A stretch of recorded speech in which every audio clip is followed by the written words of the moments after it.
यदि बात की जाए यहाँ पे कार्बनिक यौगिकों का व्यवस्थित तरीके से अध्ययन करने के लिए इनको संरचनाओं के आधार पे हमने क्या कर दिया, इसको वर्गीकृत कर दिया। ठीक है, यानी कि डिफरेंट टाइप के स्ट्रक्चर्स रहेंगे, उनके हमने क्या दे दिए यहाँ पे डिफरेंट नाम दे दिए। कोई गोल है, कोई राउंड है, ठीक है, या फिर कोई बोल सकते हैं ट्रायंगल शेप का है, उसको हमने अलग डाल दिया। कोई चेन बना रहा है सिंगल, उसको हमने अलग डाल दिया। ठीक है, तो इस तरह से हमने यहाँ पे एक पूरा का पूरा एक तैयार कर लिया। ठीक है जी, यदि हम बात करें यहाँ पे तो ध्यान से समझना, यदि बात की जाए यहाँ पे कार्बनिक यौगिक दो टाइप के हैं। पहला तो एक तो जो अचक्रीय है, ठीक है, अचक्रीय का मतलब क्या होगा सर, जो चक्र यहाँ पे नहीं बना रहा है, और एक होता है भैया मेरे चक्रीय। ठीक है, यानी कि जो एक क्लोज स्ट्रक्चर बना रहा है। जैसे कि मैं बात करना चाहूँ यहाँ पे, यदि आपके सामने मैं इस तरह से लिख देता हूँ CH3, ठीक है, Cl यदि ऐसे लिख दिया और आपके सामने कुछ इस तरह की संरचना बना दूँ, तो आपको क्या नजर आएगा कि सर ये तो यहाँ पे खुली संरचना हो गई, लेकिन बात की जाएगी इसकी तो यहाँ पे ये बंद संरचना हो जाएगी। ठीक है, ये क्या हो जाएगी, बंद संरचना, एक डब्बे के अंदर ये पैक हो गया। ठीक है, तो इसी को हम यहाँ पे और पार्ट में डिवाइड कर सकते हैं, यानी कि ये जो दो चीजें हैं ना जो आपके सामने लिखी हुई, ये चक्रीय और अचक्रीय। ठीक है, तो इनको और फर्दर हम डिवाइड कर सकते हैं। वो कैसे करेंगे, ध्यान से समझना। यदि बात की जाए यहाँ पे अचक्रीय की, तो अचक्रीय भी दो तरीके के रहते हैं, संतृप्त और असंतृप्त। कौन कौन से, संतृप्त और असंतृप्त। संतृप्त आपको बताया सिंगल बॉन्ड वाला, और असंतृप्त डबल और ट्रिपल बॉन्ड वाला होता है।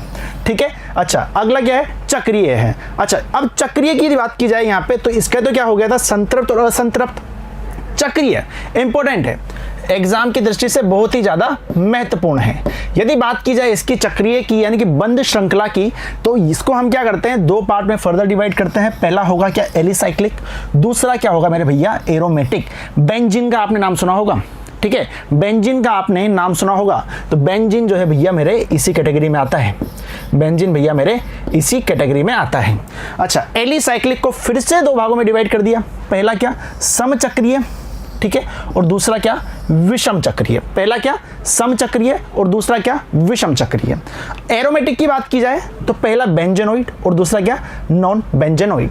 अब बात करते हैं यहाँ पे, तो देखो भाई अचक्रीय श्रृंखला, अब इनको एक बार जैसा कि मैंने आपको यहाँ पे बता रखा है पूरा का पूरा, ठीक है, आप एक काम करो, एक बार इसका स्क्रीनशॉट लो, फिर उसके बाद में इनको डिटेल से हम यहाँ पे देखते हैं। फिर से बता देता हूँ, कार्बनिक यौगिक था, ठीक है, दो पार्ट में डिवाइड हुआ, एक तो खुली संरचना और एक बंद संरचना। खुली संरचना में दो टाइप के हैं, एक तो संतृप्त और एक असंतृप्त। बंद संरचना में भी दो टाइप के हैं, एलिसाइक्लिक और दूसरा क्या भैया मेरे, एरोमेटिक।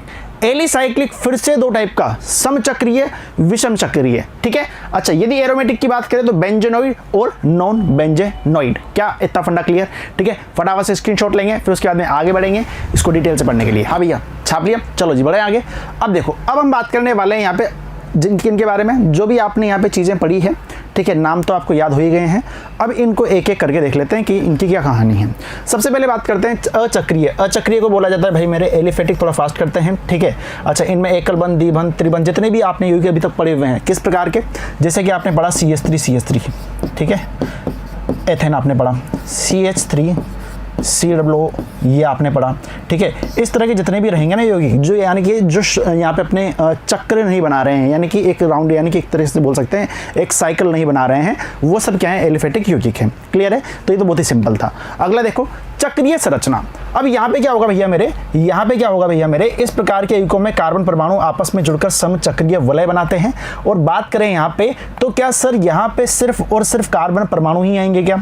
ठीक है, अच्छा भाई यहाँ पे मैंने लिखा हुआ है समचक्रीय, ठीक है, तो ऐसे समझो जैसे कि ये यहाँ पे लिखा हुआ है आपका इस तरह से चक्र बन गया, तो एक ये वाली जो चीज होती है ना, ये वाले जो पॉइंट्स होते हैं, वर्टेक्स बोलते हैं इनको, है ना, ये वाले क्या होते हैं, यहाँ पे एक कार्बन को शो करते हैं। कितने कार्बन नजर आ रहे हैं?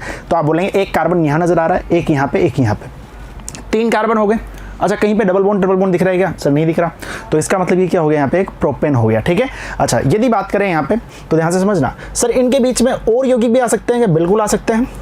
कैसे आ सकते हैं? ध्यान से समझो, ये आ गया ऑक्सीजन, ठीक है, ये आ गया ऑक्सीजन, ये भी एक चक्रीय संरचना है, ठीक है। तो इस तरह के जो यौगिक रहेंगे ना, वो क्या होंगे भैया मेरे, चक्रीय यौगिक रहेंगे, ठीक है। अच्छा, ये कौन सा रहेगा, समचक्रीय, ये क्या रहेगा यहाँ पे, विषम चक्रीय। क्यों? क्योंकि कार्बन के बीच में यहाँ पे एक्स्ट्रा बाहर से पड़ोसी ऑक्सीजन आ चुका है।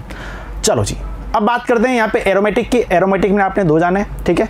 अच्छा, एक तो बेंजेनोइड और एक नॉन बेंजेनोइड। अच्छा, एरोमेटिक देखना, बेंजीन के समान इनकी संरचना रहेगी, ठीक है, बेंजीन के समान चक्रीय यौगिक रहेंगे, एरोमेटिक कहलाएंगे। इस तरह के यौगिक आपने देखे होंगे, ठीक है, ये तो आपका बेंजीन ही आ गया, बेंजीन के ऊपर NH2 लगा दो यहाँ पे, ठीक है।